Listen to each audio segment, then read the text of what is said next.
It's the spring of 1919, and Andrew Carnegie is feeling troubled.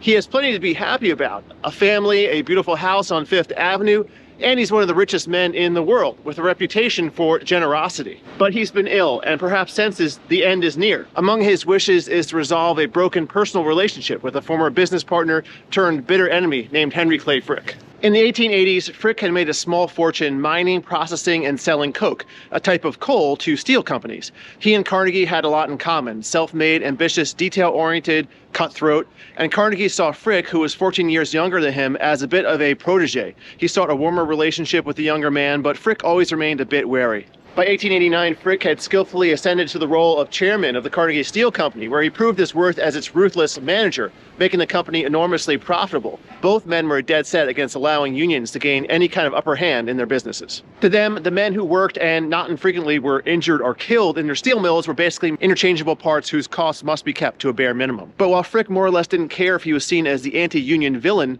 Carnegie struggled with it. Already by the 1890s, he was donating large sums for libraries and various good works. He wrote books extolling the working man and defending the right to join a union.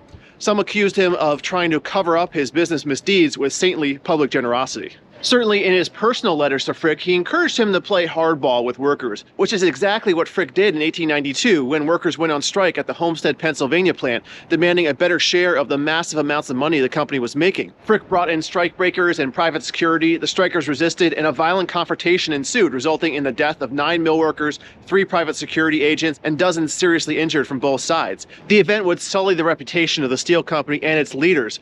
Carnegie would later publicly question the measures Frick took, despite his earlier private support. The men's relationship continued to deteriorate. Frick tried to trick Carnegie into selling the company to a bunch of speculators.